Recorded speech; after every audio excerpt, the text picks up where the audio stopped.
And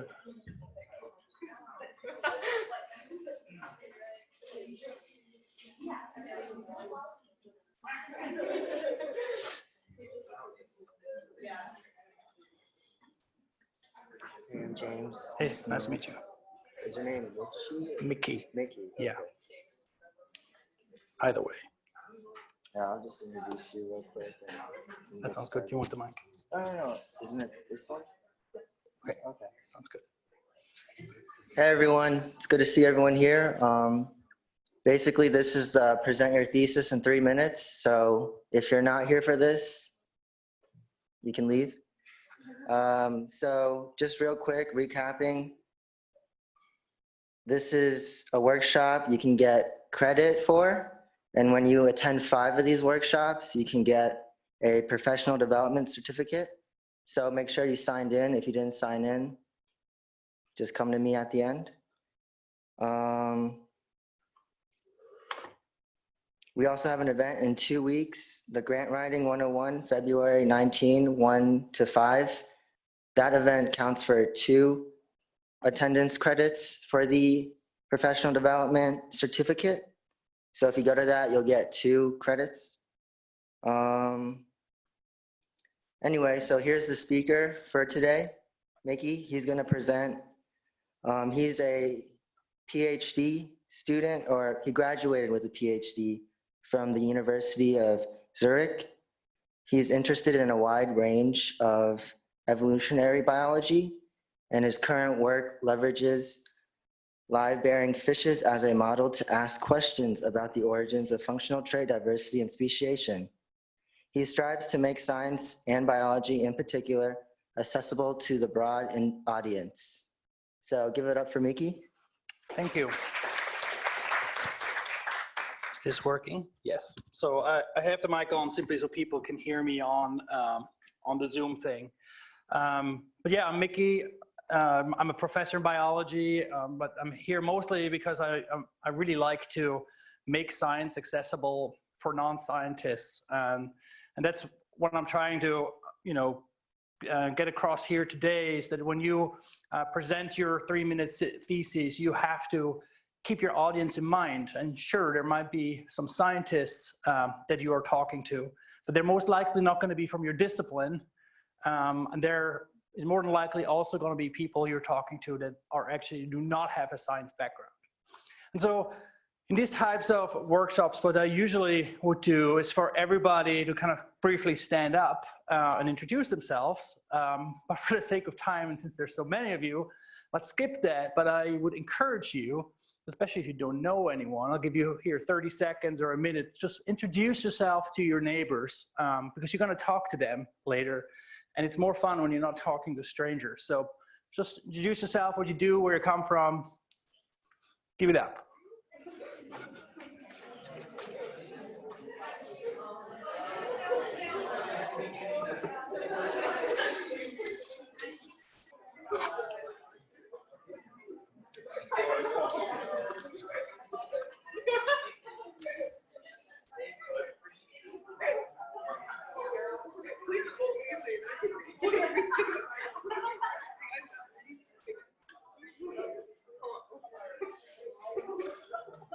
All right, that has to suffice for now. So what I want to do today is essentially 3 things that I think are key for succeeding during a 3-minute thesis competition. I want to talk a little bit about how you craft your message, and we're actually going to practice this, so be ready to participate. I want to talk a little bit about how you take your message and turn it into a compelling story that people not only are interested in listening to, but also might remember later. And then last but not least, I have a few thoughts about how you might create visual aids that are actually helpful and not just confusing to the audience. And I've already mentioned audience several times here in the past few minutes, and it's because if you want to be effective at communicating, you have to start thinking about the audience. The audience comes always first. And that's somewhat unusual for us scientists, right? When we go out and talk about our work, we're obviously the experts, right? And the way we usually approach communication, especially in a professional setting, is that we have something to say, right? So we're kind of innately and often trained to think about what we want to do, go out, and then communicate that outwards. And that might work fairly well if you go to a professional conference, although I would argue maybe not always. But I can tell you it's certainly not going to work if you communicate to audiences that might not have a background or the same background as you do. So I just want to spend a little bit of time thinking about audiences and how that relates to your communication goals. And really, key to this is really thinking about where we are all coming from. You think about kind of the collective knowledge of humanity as the circle of knowledge, right? We all start out the same way. We all start learning a language. We go to school, like we learn how to read and write. We learn how to do math.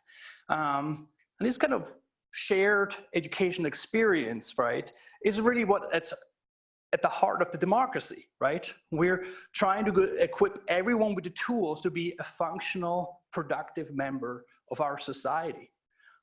And so initially, I want to turn this off. We're starting out at the same place. At some point, we're all starting to specialize. That's when you start going to college, right? You choose a major and you're starting to all of a sudden learn a lot of things that other people have no clue about. And you guys are in grad school, and what you do in grad school is you essentially specialize to the point that you're starting to understand where actually the boundaries of our knowledge is or are. And if you're fortunate enough, what you actually do with your thesis or dissertation work is you're starting to push that boundary outwards, right? You start to discover things that we don't know yet. So, and if you push this boundary hard enough, eventually, right? Blip, you generated some new knowledge. You expanded that circle of knowledge, right? And that's what we do on a day-to-day basis, right? We discover new things. That's why science is so exciting, right? We know things that literally no one else does. To me, that's the thrill of science every day. But the problem with this, in order to do this successfully, this is really the worldview of the scientists, of you, right? You're sitting on that edge of knowledge, dangling your legs over, figuring out, looking outwards, how you can expand the horizon. And as helpful that is to you to advance your career, right? To advance the knowledge. As easy it is to forget everything that lies behind, right? You're sitting on this edge of knowledge, often forgetting what you take for granted, all the specialized knowledge that you have. And in communication science, this is actually called the curse of knowledge, right? You can't actually unlearn what you already know. And that's one of the fundamental obstacles in being an effective communicator.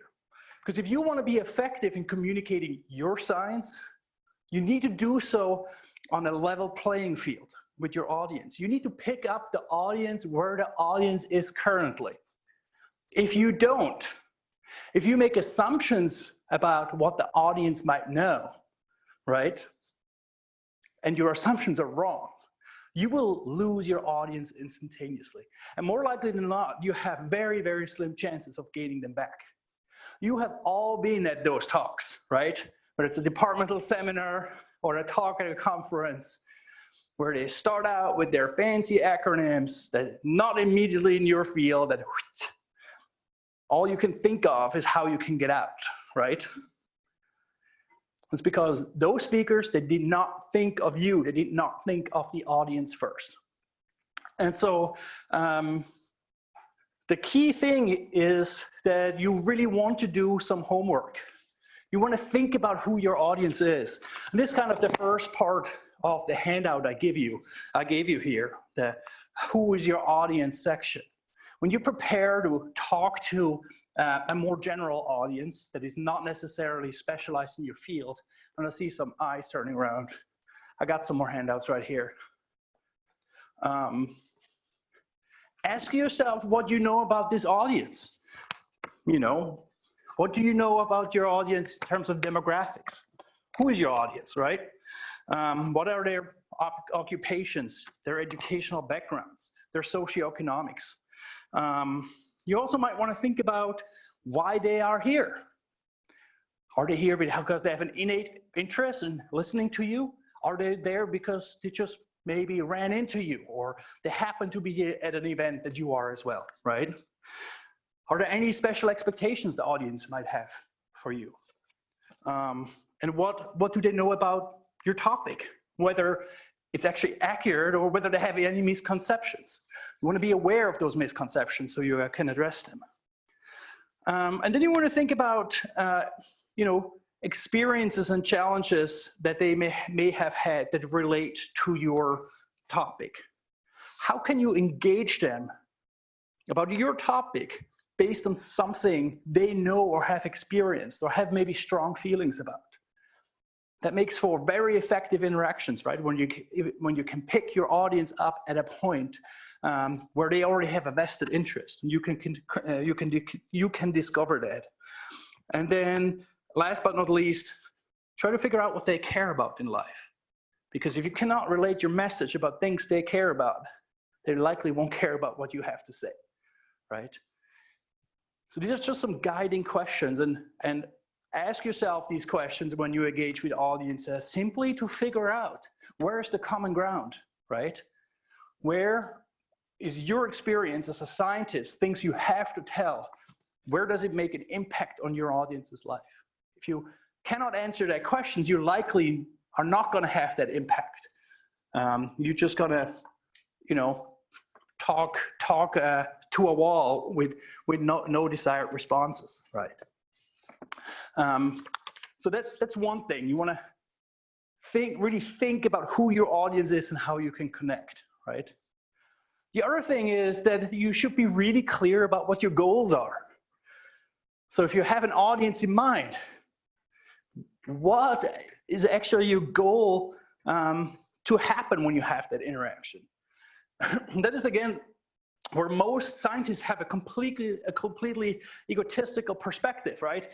Most scientists, when you ask them what their goal is, they will say, well, I want to tell the audience how awesome my research is, or want them to understand, X, Y, and Z.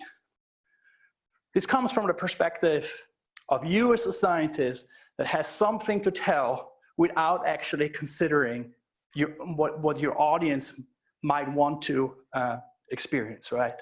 And so rather than thinking about what you want, think about what you want to change in your audience, right?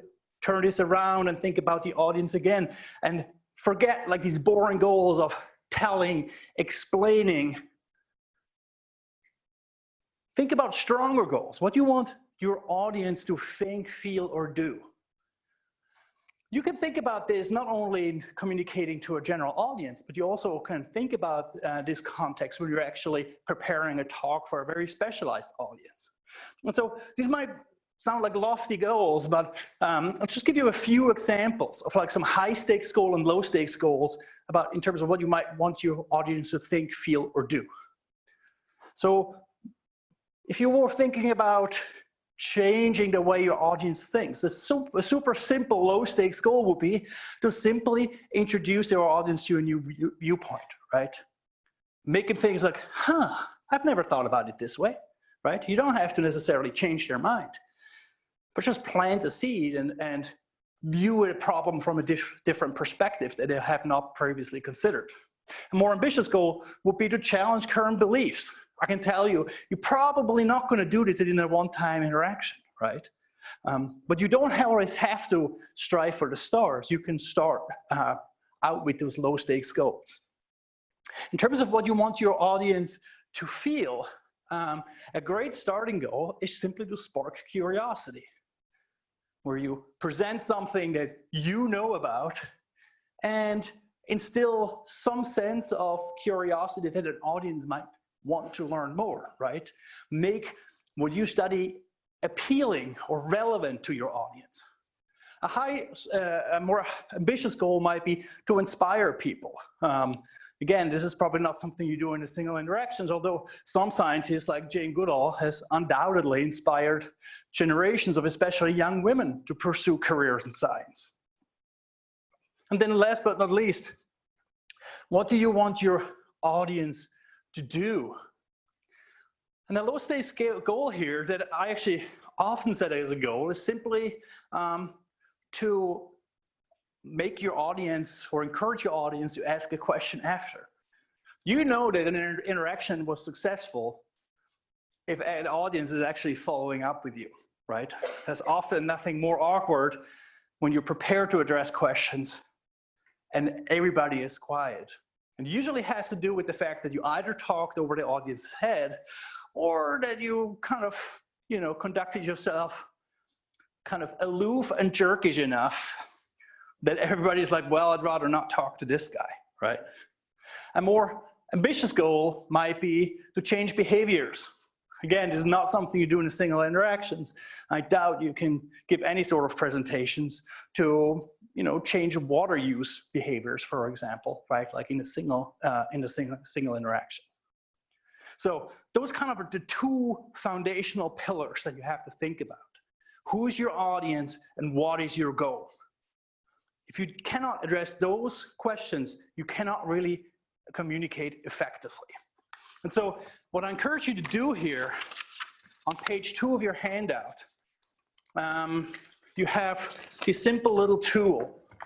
And just take maybe a couple of minutes to think about what you know about your 3-minute audience. And thinking about your own topic, right? What might a communication goal be that you have for that particular audience?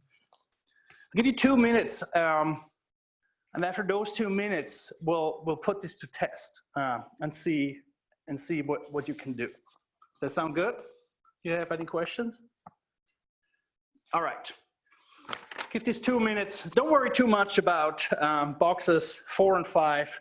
Just focus maybe 1 or 2. If you have time, you can think about box 3.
You guys have enough time to kind of order your thoughts a little bit?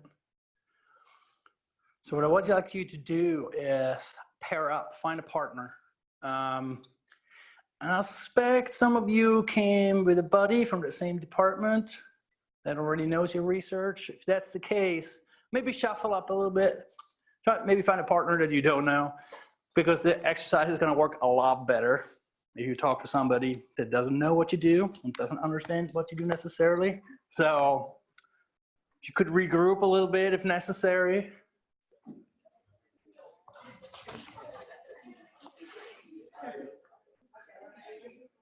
If you haven't met before, introduce yourself.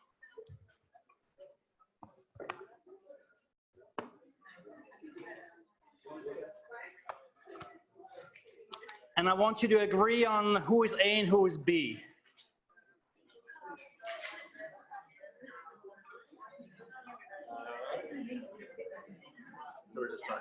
Does everybody have a partner? Hands up if somebody does not have a partner. All right. So everybody figure out who A and B is? So here's what we're gonna do. B people, I'm gonna give you 1 minute to get your message across to your partner. So you thought about the goal. We assume the audience for everybody here is the 3-minute thesis audience, right? You get 3 minutes to make a pitch what your research is about, what you want to get across during that 3-minute talk. So 1 minute, I'll stop, and A people listen, because I'll ask you to give feedback to the B people. So ready, set, go.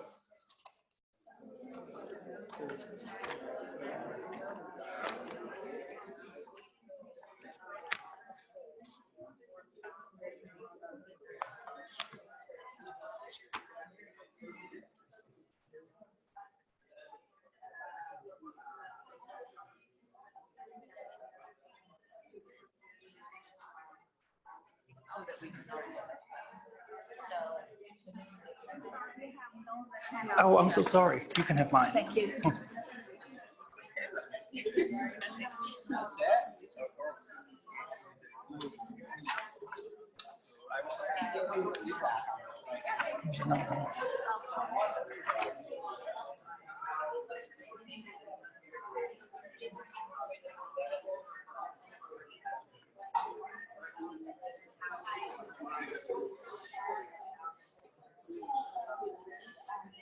Stop. That was a minute. You don't get any more. So how do I stop this? There we go. A people, you have 1 minute to provide the person with some feedback. What did you understand? What did you not understand? What could be improved? What did you take away from the interaction? So I'll give you a minute. Go.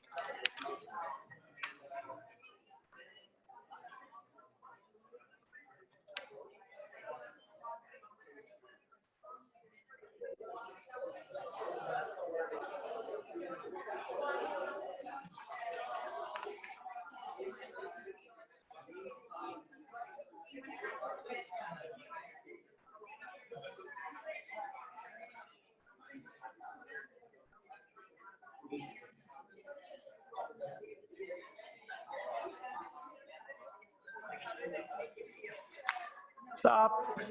That was a minute.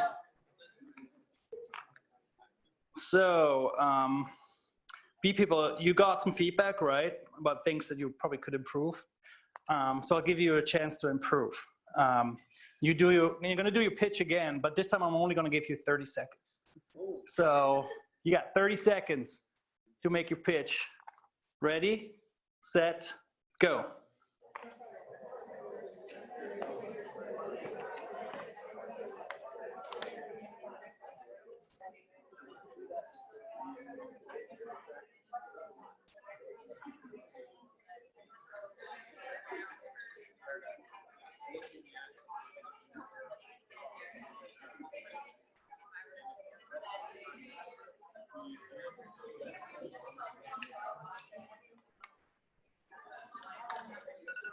Stop, that's 30 seconds. Hope you finished. 8 people, you know the drill, and you get 30 seconds to provide your partner with some feedback about what they might want to improve. Ready, set, go.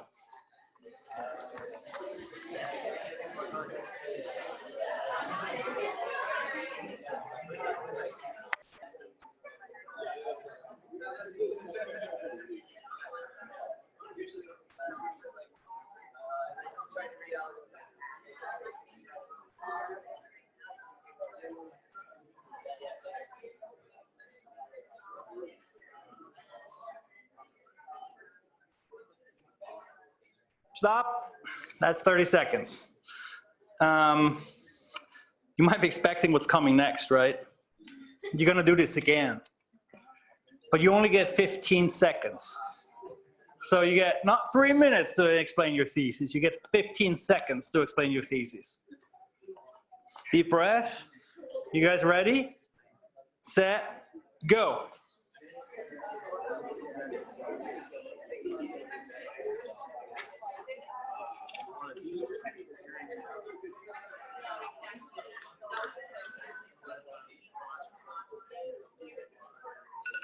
Stop.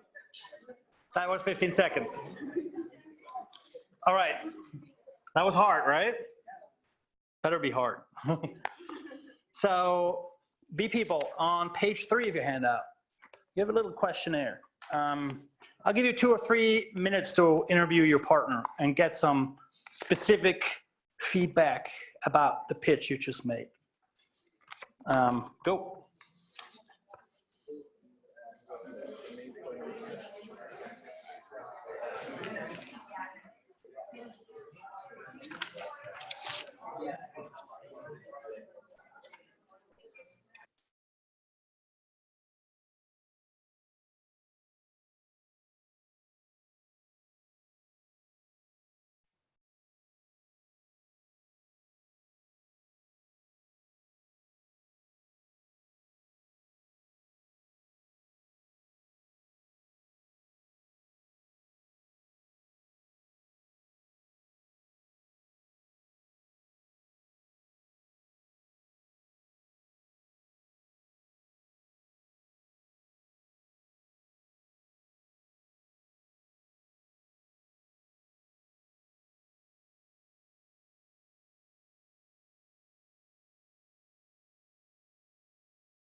Stop, that was a minute.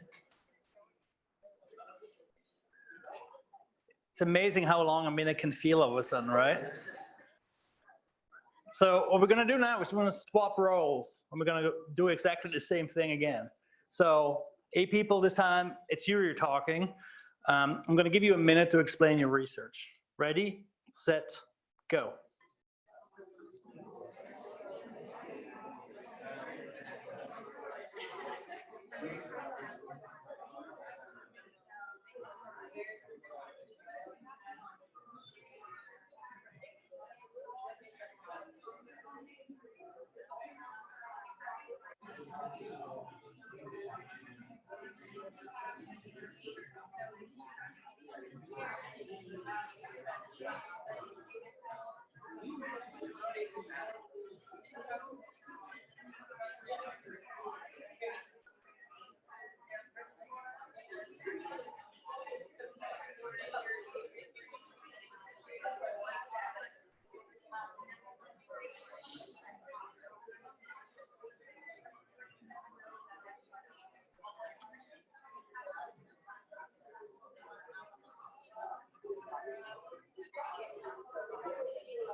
Stop, that was a minute.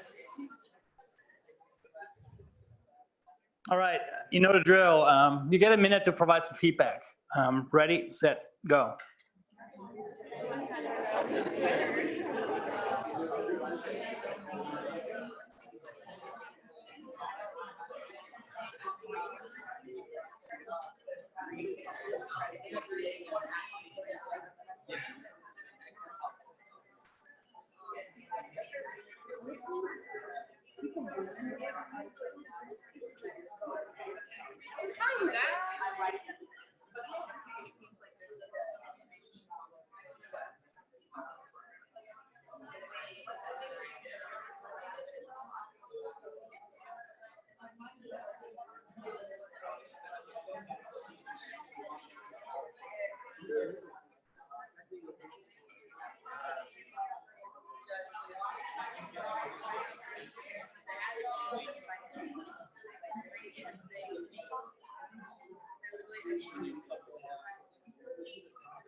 Stop, that was a minute. So this is your 30-second lap. 8 people, you get 30 seconds to explain your research. Ready, set, go.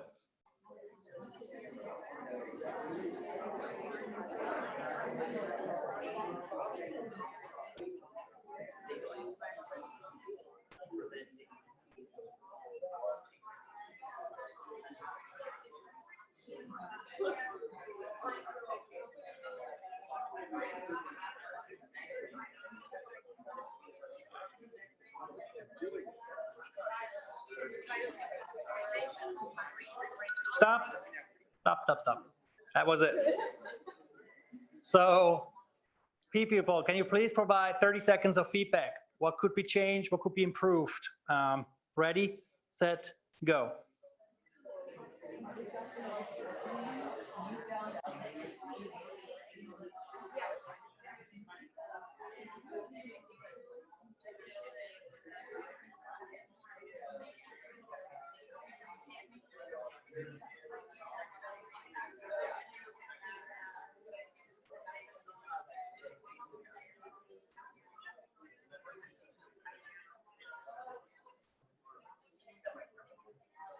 Stop, that's 30 seconds. So here comes the queen of the summaries. Make it short and sweet. You got 15 seconds, okay? Ready, set, go.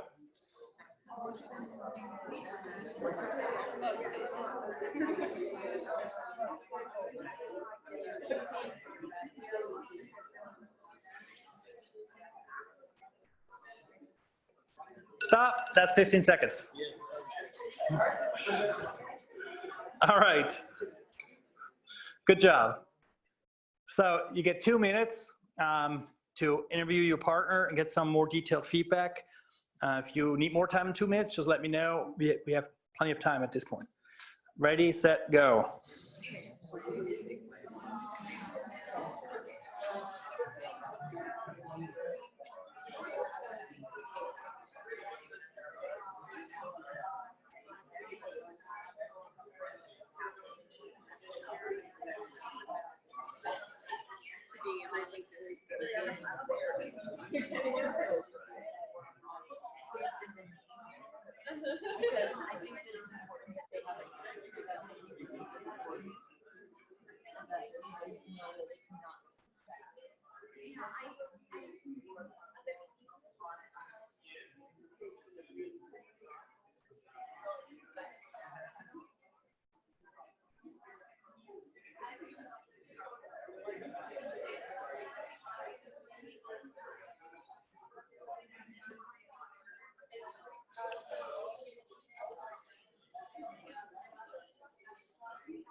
That was about 2 minutes.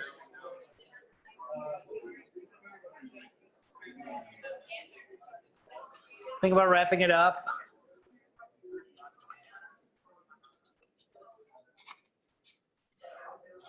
Everybody ready?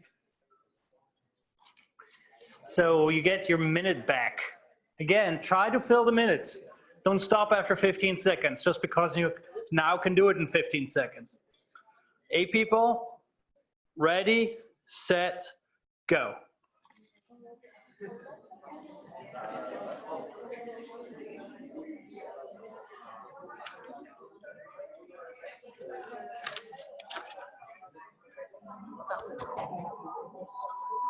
So a button for about 90 minutes.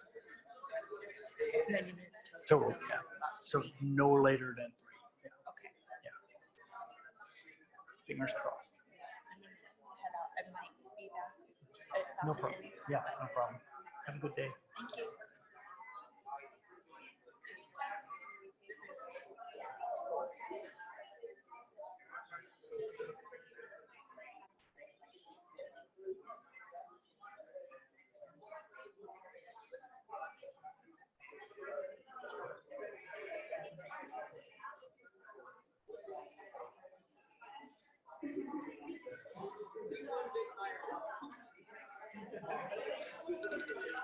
Stop. That was your minute. Longest minute of your life. So, as you went through these iterations, what happened? What happened to your pitches?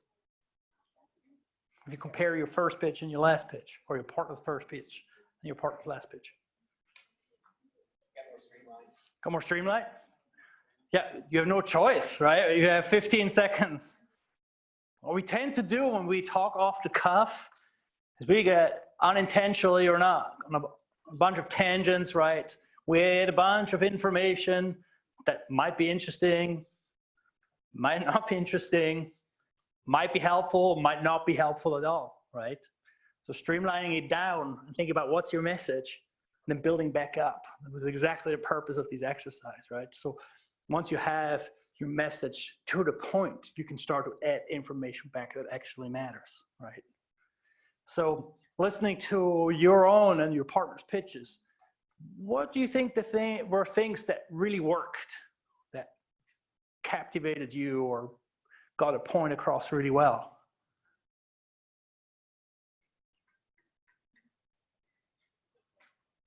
Yes. Direct applicability. Yes. So tying into something that might be useful for your audience. Absolutely. That piques interest, right? Less professional words, more common words. Yes, avoid jargon, right? As scientists, we're trained to use specific words. That's not a bad thing. It makes us extremely efficient and precise in communicating with our peers, right? If I use a specific word from my specific field, evolutionary biology, it means something very specific, so I can convey very precise ideas to my colleagues. But those words might not necessarily mean anything to your audience, or even worse, it might mean something completely different, right? My favorite one is always model, right? We model a lot of things. When you say this to a general audience, they think that you're strutting, along somewhere. Your modeling has nothing to do with their modeling, right? Yes, avoid jargon. What else?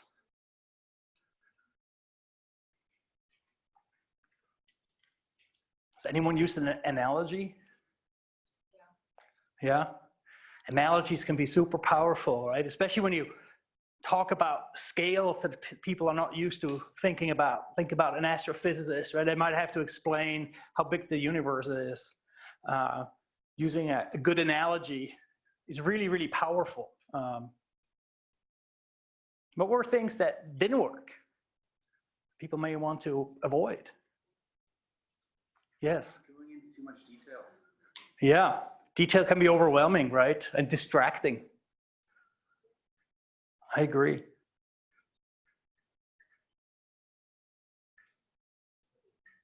Any other things that you noticed?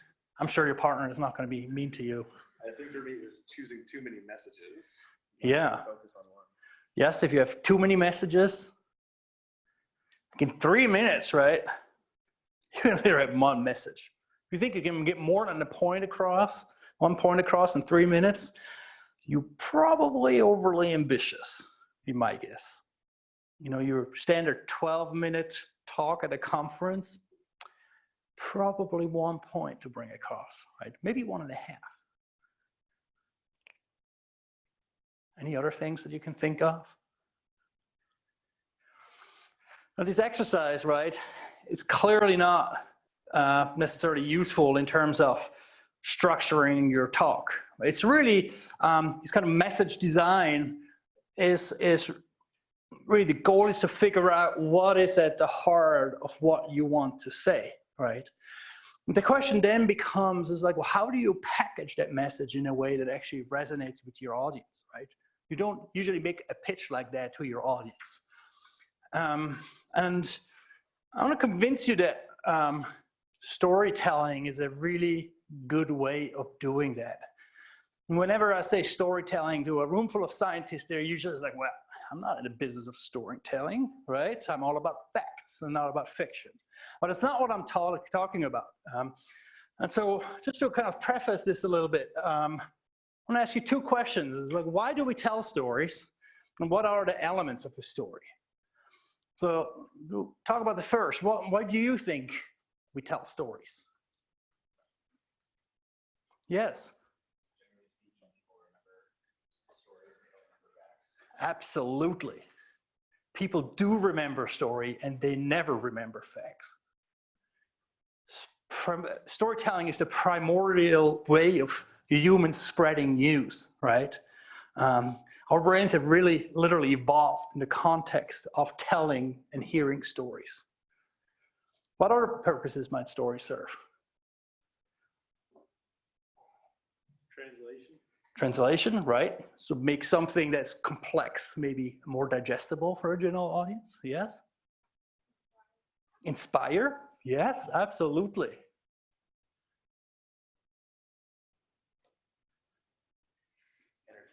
Entertain, yes, I was waiting for that one. Stories entertain, right? We're all obsessed with stories. Unless you don't have Netflix, but I don't believe you, you're still obsessed with stories, right? And so entertain is not a bad word when we talk about communicating our science. Make it entertaining. That doesn't mean that you have to dilute your science, but if it's entertaining, you can captivate your audience's attention. They might actually walk away with something in their brain that lasts, rather when you bore them to death, right? And beat them with the facts. So what are the elements of a story? What do you need in order to tell a story? You need characters, absolutely.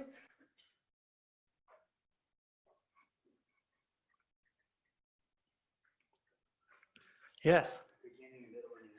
Beginning, a story has a beginning, a middle, and an end. Where do stories unfold?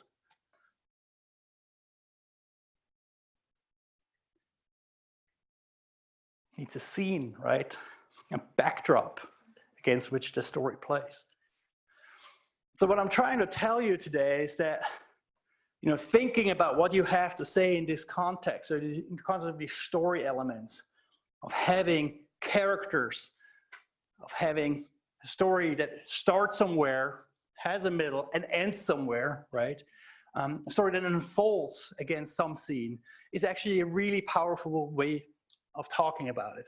I had a slide about why we tell stories, but you guys pretty much covered this. What I want to show you here is basically a storytelling framework from the literary sciences. It's called the hero's journey. And you'll intuitively be familiar with this because literally every TV show episode is built on this type of framework, right? A story usually starts with once upon a time, right? It sets the scene for the story to unfold. And then one day, something happens to our hero, to the central character of the story. And then that hero usually goes through a terrible struggle and some awful things happen to that person.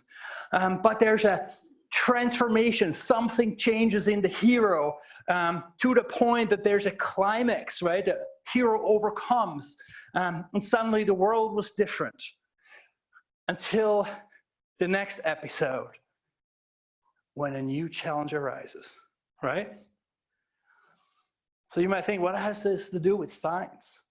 But I tell you, this is exactly the scientific method, if you think about it, right? The scientific process starts with some sort of a paradigm, right? Then a new question arises that might challenge that paradigm, and you think you die in the lab, literally every day, right?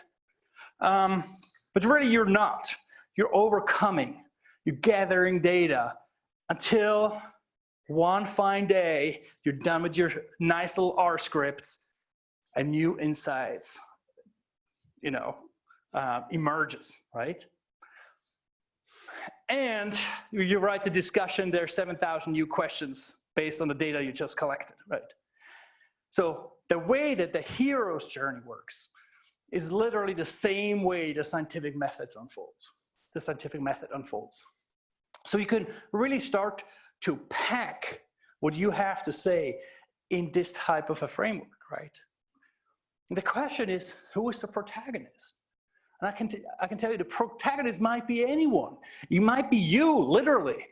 Especially if you are talking to non-expert audiences, don't be shy of making yourself the hero.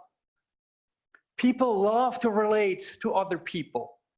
If you can make yourself the hero, you will automatically create a bond with your audience that is so strong that they actually listen to you when you do this successfully, right? They want to hear about your personal struggles.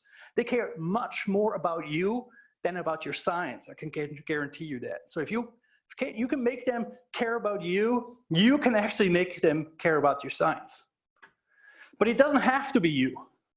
The hero of your story could be, somebody famous in your field that happens to be wrong, that you prove wrong. It could be your study organism, right? I study little fish in dark caves that struggle for survival. Makes for an awesome hero in the story. How do they do it? How do they survive, right?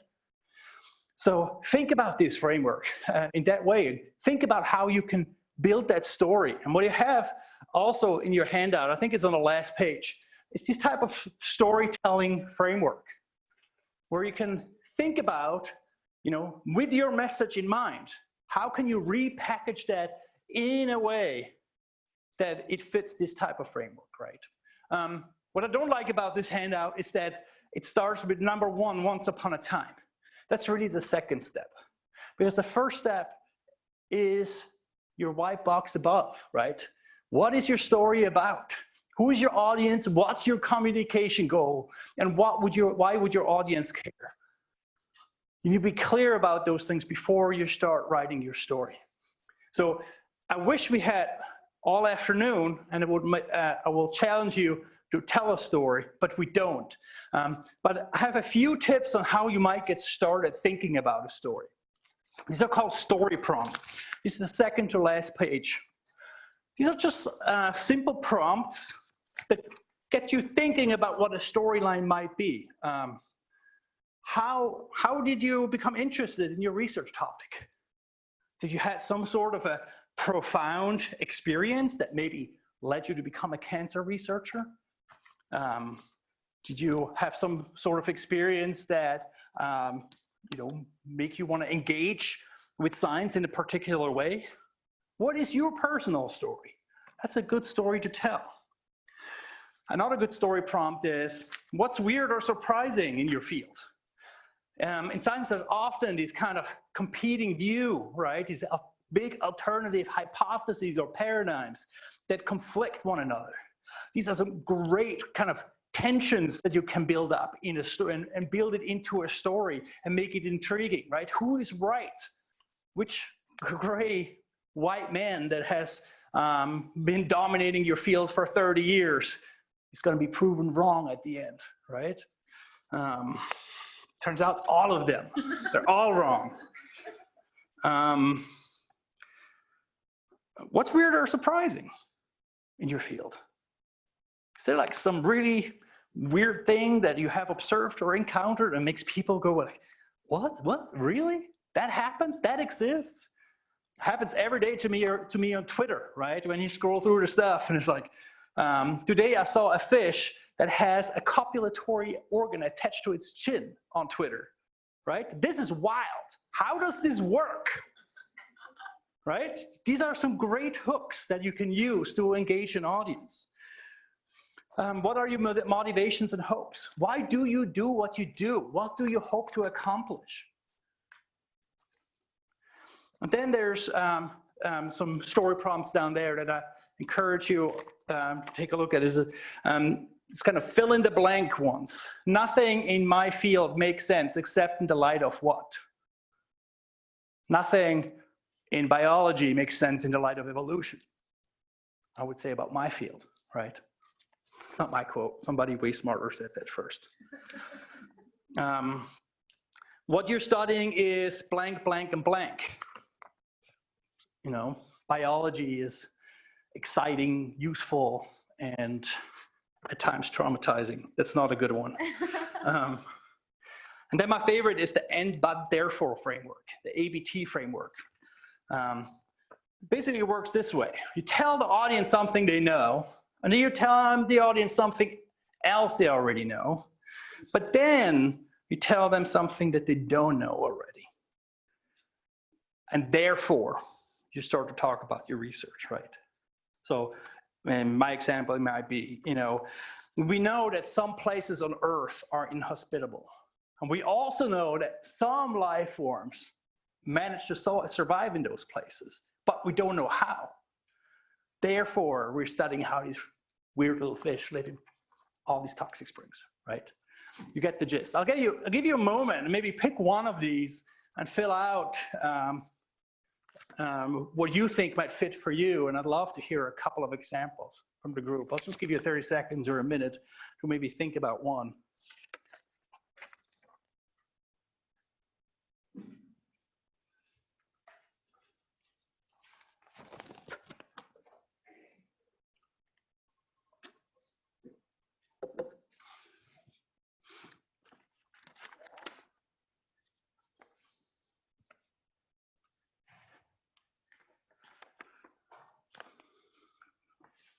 Is there anyone that might be willing to share one of their prompts? So I'm not the only one.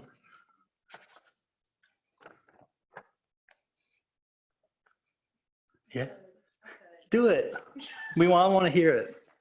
Okay. Gosh, now you're making me nervous. Don't be. We know that food security is an issue, and we know that insects are a part of this issue, but we do not have management techniques that are the ultimate way to prevent food security losses or food insecurity. Therefore, my research is to improve pest management techniques using chemosensory technologies. Awesome. Thank you. Great. Somebody else?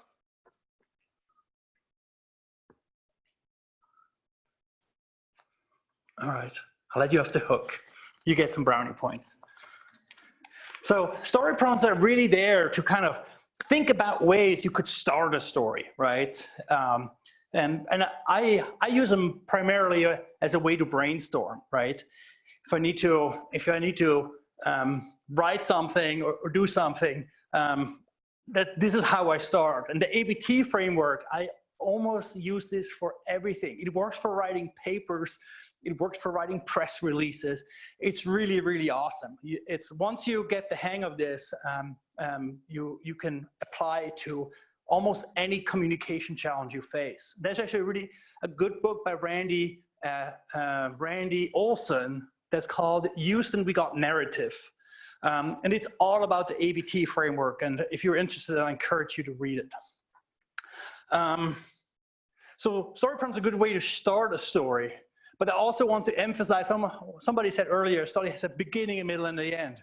And I want to emphasize the end.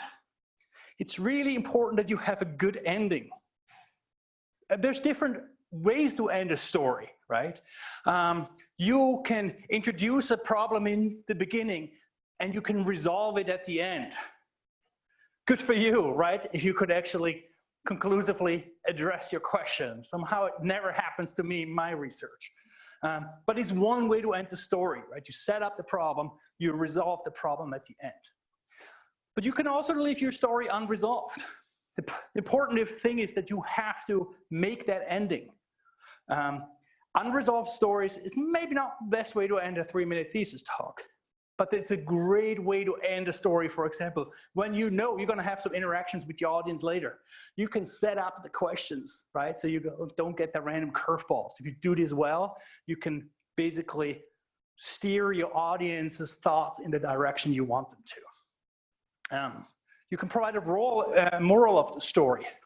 What have you learned? What's the gist of it? So you might not be able to resolve your story, right? But the moral of the story might be, choose your control groups wisely. Because if you don't resolve your story. You could provide a twist at the end, right? Where all of a sudden you yourself throw in the curveball. We all know these stories, right?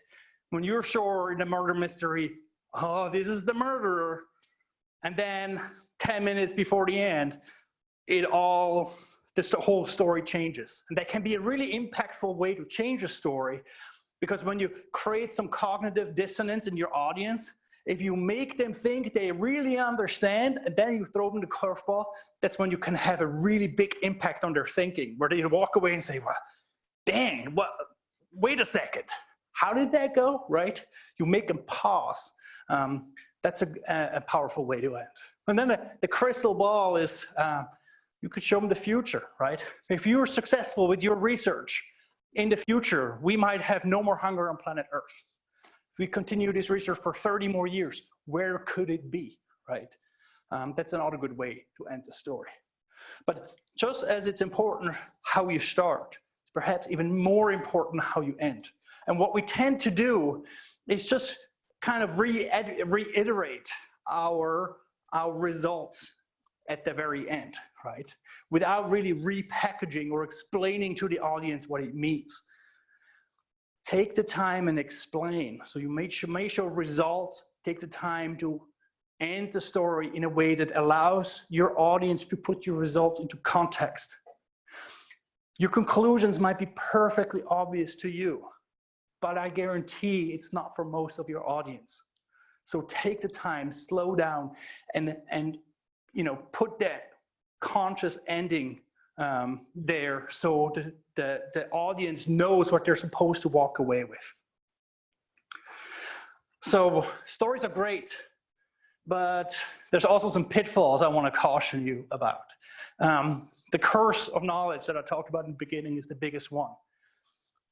Don't make assumptions about what your audience knows and what it doesn't know. Also be careful with analogies. They can be your best friend, but they can also be your worst enemy. Because sometimes when you use an analogy, you might also instill misconceptions rather than really helping your audience to understand. So you want to be careful about your analogies, and you want to make sure that you come back to it, right? If you start an analogy, you have to take it to the end. So if you make an analogy in the beginning, sometimes it's good to come back to that analogy at the end of your talk to make sure it has the intended effect. And then last but not least, don't be Sheldon, right? You're humans. It's okay to have emotions. It's not only okay, it's imperative. The scientists were trained to be these robots, and we have feelings do not impact the way we interpret our data. We're completely objective, right? Well, yeah, sure, you might be, right? But you know, a general audience is not gonna care if you're here with the best story on earth, right? But you kind of, just talk about it in a very dull way, and you really don't have any energy about it. Nobody will listen, right? So be enthusiastic. If you cannot be enthusiastic about your research, nobody in your audience is gonna get excited about your research. So project that enthusiasm. It's what you wanna do, right? Good storytellers can read you the phone book, and it's exciting. And that's kind of the persona you wanna put on. And then last but not least, somebody already said that as well, the details. You need to let them go, right? That's why Elsa is up here. If you want to impact your audience, you have to be careful about what all you pack into your story. You know that outlier in the graph that you spent weeks and weeks thinking about, and you have like these 5 alternative hypotheses why that one outlier is an outlier? Nobody cares. Only you care. Nobody else gives a damn about that outlier. Focus on the regression, right? So I know this is all exciting for you, and it has to be, because you're pushing that frontier, and that outlier might provide a clue to advance our knowledge, right? But when you're not talking to your immediate peers, the other experts in the field, it's not important. No one cares. So don't get lost in the details, because if you provide too many details, your audience will get lost, right? That's where that streamlining your message exercise becomes really handy, right? To focus on the key things you want to say. This is especially important for the 3-minute thesis. The other point I want to make briefly is that we tend to talk to the experts in the room. That's not only, true when you give a talk in your department or something like that. It's also true when we go to conferences, right? We're all like really nervous about this one guy that's famous in your field be in the back of the room, and after the talk raise his hand and say, well, that was all wrong because of this. Don't worry about that expert in the field. Because if you talk to that expert in the field, the rest of the audience is not going to have anything from your talk, right? You want to shoot right in the middle or slightly below. You want to make sure the people from different walks can still follow you. And they maybe have these 1 or 2 nuggets in there that are really for the experts in the room. If that one guy in the back of the room is going to have an issue, you can always say, look, I'd be happy to talk to you about this technicality outside, because it's going to take more than 1 minute that we have here, right? So think of your audience first, and not that those 1 or 2 people in the audience. Think of them as the diverse entity that the audience actually is. Does that make sense to everybody? You guys have any questions? So now we have about 20 minutes left. And I want to talk a little bit about visuals for a second, because you get to have this one slide, this one static slide, right? And that slide can make or break your presentation. Leonardo da Vinci once said, don't trouble with words unless you're speaking to a blind man. And that came from a man that really kind of embraced the synergy between art and science, right? These illustrations of anatomical features that Da Vinci made based on dissections of human bodies really fundamentally revolutionized the way we understand human bodies and how we treat maladies, right? Diseases that affect human bodies. And all this knowledge that Da Vinci created through his art, right? It would not have been there without that art. He could not have conveyed the complexity of some of these forms and shapes without illustration. And I would argue it's the same way for many of our data sets, right? Where we can convey something much more clearly if we make an appropriate figure. But there's some pitfalls. And I would argue that you should really think about this design critically. Science is full of bad visualizations that are not visual aids. They don't help, right? They're visualizations, yes, but they're not visual aids. And the reason you should think about design really is because of 2 reasons. It's not only because it communicates complex facts, right? But it's also engaging. You can literally draw in your audience with a good visualization. And my favorite examples are infographics, right? A good infographic invites you to explore, right? There's not only interesting facts on here, it not only communicates something, but you literally want to go in and figure out what it all means, right? The problem is you don't have time for an infographic. Infographics are great when you have an audience that is by themselves trying to figure it out. You're not talking to them, right? So the question is, how do you generate a good visual that actually works in the setting of a talk, especially a talk that is only 3 minutes long? And my main argument here is that your visualization has to be simple, and it has to complement what you're saying. So it should elevate what you're saying. It should not be independent of what you're saying. And it should not be redundant with what you're saying. So simplicity is key. Because believe it or not, the judges, they're going to listen to your talks. They're going to listen to a bunch of talks. 1 3-minute thesis talk might not be a lot, but 10 in a row is a lot. You've all been to conferences, right? By 11 o'clock, even after the 3rd coffee, it's like, it's not memorable anymore. The reason is because it's just sensory overload. Our cognitive ability actually limits the rate at which we can process data, right? So you want to make it as simple as possible. Let's just give you an example. I'm really excited about this. This is a graph that we just published late last year. I collected the data almost 20 years ago when I was a grad student. Finally got published, so never give up, right? And what you, of course, you're all scientists, right? You can read this really intuitively. It shows that, cavefish here have smaller relative eyes than fish living at the surface. Shows some nice summary statistics. You can see the data. Really simple for us, right?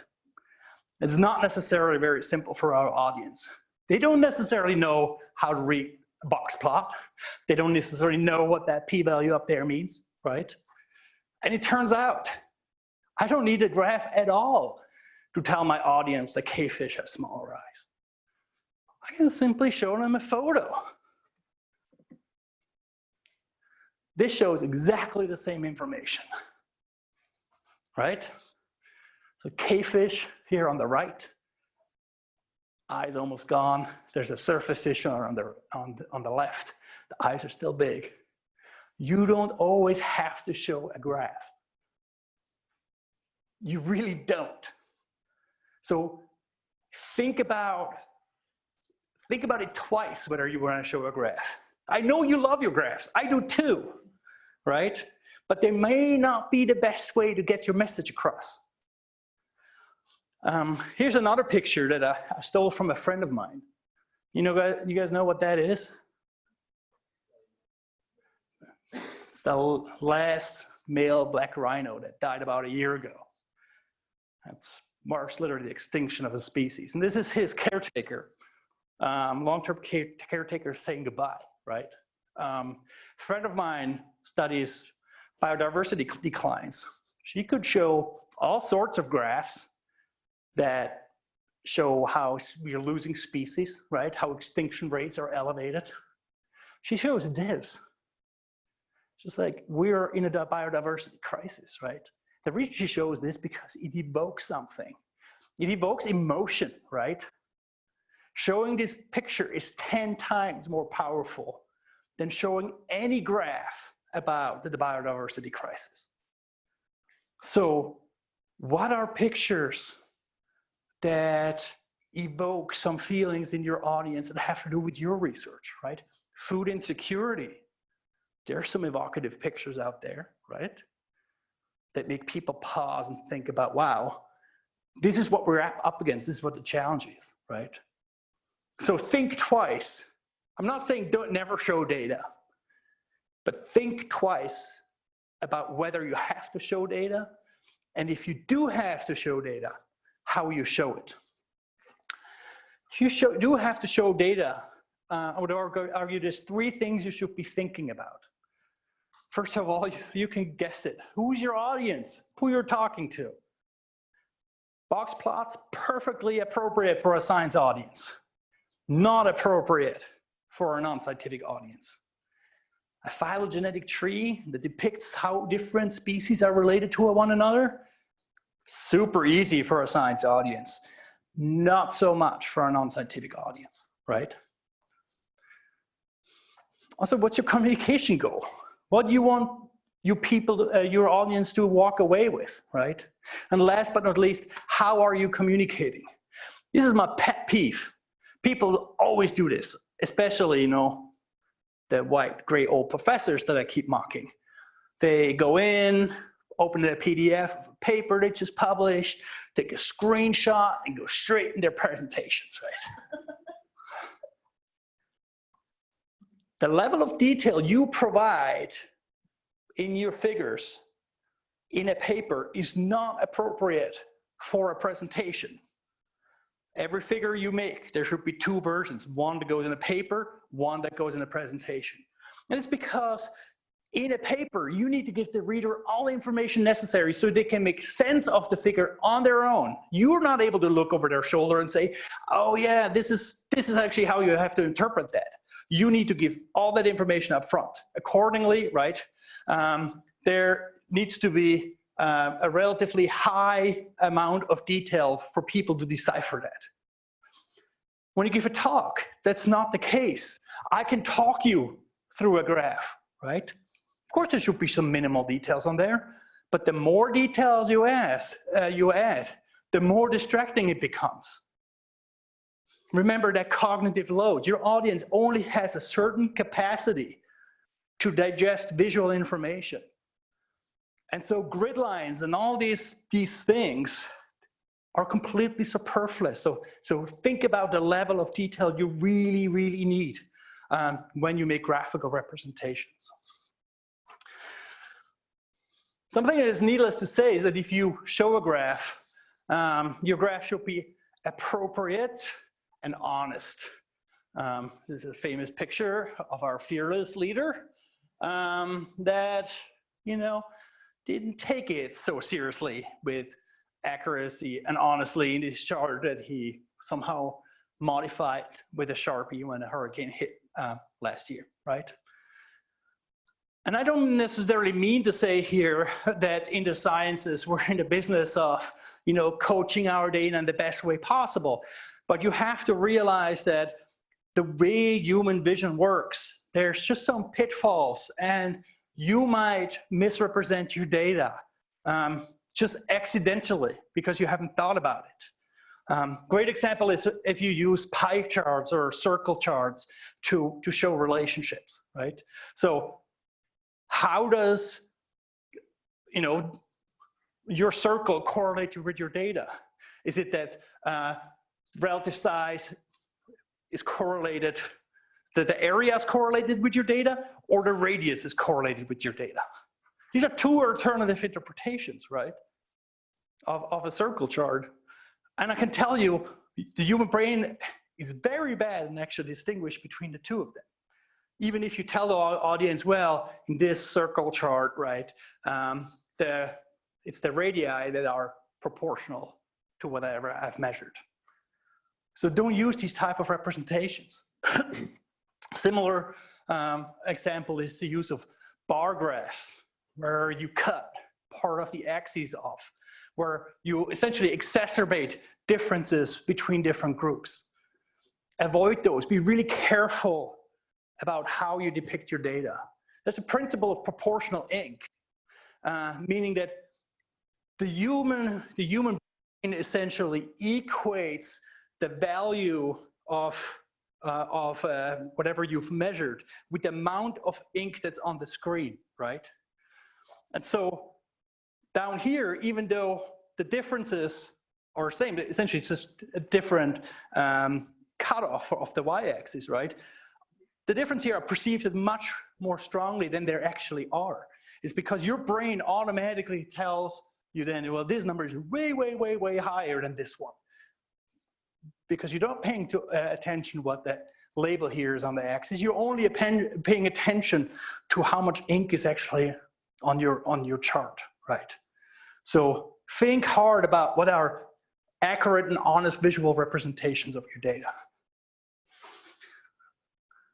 And then last but not least, eliminate distractions. Graphical programs are notoriously bad for adding all kinds of crap to your graphs that you don't really need. This is Excel, right? There's so many elements here that are redundant or that just make this graph look cluttered, right? You don't need a border around your graph. You don't need these lines here. Text that is at a diagonal is really hard to read. And so there's just a simple tweaks you can make and clean this up. And it conveys exactly the same amount of information. And basically maximizes the ink that's used to show the actual data and minimizes all the stuff around it that is just auxiliary, right? So if you, for your 3-minute talk, make a graphical representation, make that pop out, right? And eliminate the distractions around it. And then last but not least, the human brain, or eyes are really slaves to the human brain. You can direct your audience's attention and make them see what you want them to see before they actually see it. And that's because there's a subconscious portion of your brain that directs your eye movement. You can exploit that subconscious process by making certain things pop. Here's an example. Where did your eye go? Your eye automatically went to this outlier that's in a different color, right? So use color not to make things look good. Use color to emphasize things, to highlight things that you want your audience to see. You can not only do this in graphs, you can also do this with text. You can introduce very simple visual hierarchies And your eye will automatically jump, or your audience's eyes will automatically jump to what you want them to see. So you may want to de-emphasize axes, labels, and things like that. It's not the most important part, right? Because if you de-emphasize that, it means that you're emphasizing the data, that the comparison you actually want them to see. And then last but not least, I don't have a slide for this, but I'm just gonna mention it. Don't make collages, right? So, okay, you have one slide. It doesn't mean that you can take your 4 slides, you know, divide the slide up in 4 and make collages out of that. You're all laughing, but this is all stuff that has happened in the past, right? One picture, one graph that delivers on your message is all you need. You don't need a picture and a graph. You don't need 2 pictures, you don't need 2 graphs. Think about what your message is and how you get that message across, right? Cut everything else out, as hard as it is sometimes. And so if you think like a designer, you ultimately make visualizations that are intuitive, accessible, and aesthetic. And by that I mean, by intuitive, I mean that your audience automatically understands what you're trying to tell them.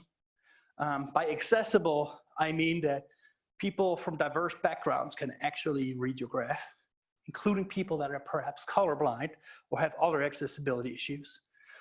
And last but not least, let's face it, it has to be pretty, right? So spend some time, find that align function in PowerPoint and align things that should be aligned, right? And the background here is probably a graph you've seen before. To me, this is one of the best data visualization of the past years. This is a simple bar graph of the changing temperatures over the last, I think, 75 years. I give you that information, you understand the rest, right? It is intuitive, it's accessible, and it looks pretty darn good, right? And so that's the type of visualizations that are absolute winners. And so with that, that's all I have prepared. We have we're like 5 minutes behind because I want to leave some time for questions. But yeah, if you have any questions, I'm happy to address any of them. Yes.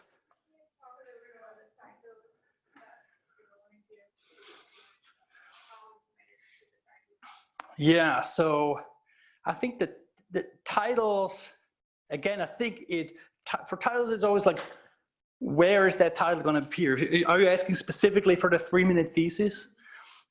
So what I would go for is something that explains the audience what you want them to take away. So think about your 15-second pitch, right? It's probably still a little bit too long for a title. But if you have a title that tells the audience what you expect them to walk away with, then you can essentially spend 3 minutes explaining that, right? Because they're all going to read that title. If you package it as a message rather than a question, for example, right? You kind of preemptively already planted that seed of what you want your audience to think, do, or feel, right? So I would make it a declarative statement that basically sums up your communication goal. Cavefish have smaller eyes than surface fish, right? Playing back to my graph.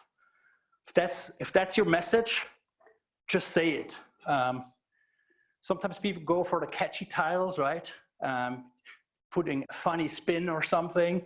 And that can be great in a situation at a conference, for example, when your audience has to choose from 1,000 talk and you want to entice some people to come to yours, right? Is it the right thing for our 3-minute thesis competition?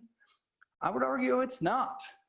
Because the people that are going to come anyways. Nobody's going to read Case Day today, see your title, and be like, oh man, I was not going to go, but seeing that title, now I'm going to go, right?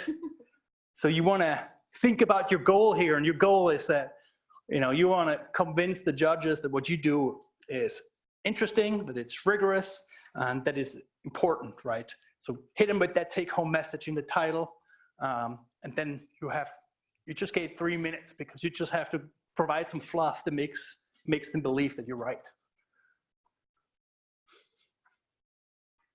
So some other hands starting to go up. Do we need to necessarily say results, or just we need to explain what our research is about?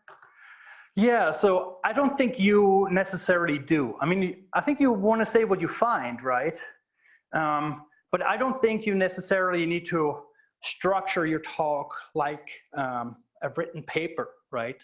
I think that's how most scientists still approach conference presentation, for example. It's like, all right, here's my introduction slide, here's my method slide, here's my results, here's my discussion, my conclusion.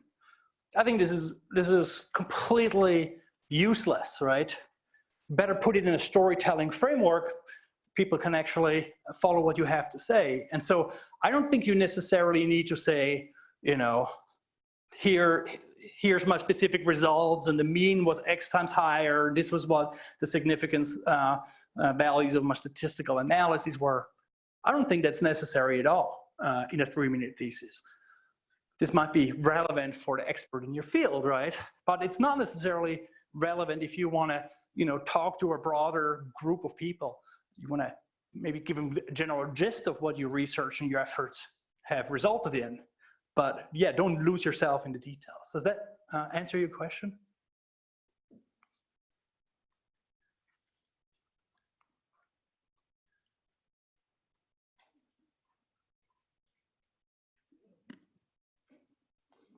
Anything else? If not, it's almost beer 30. It's Friday afternoon. So I wish you a happy weekend and good luck with your talk in a couple of weeks. Hey everyone, before you all leave, I just want to remind you, if you haven't checked in, please do so. Come talk to me before you leave.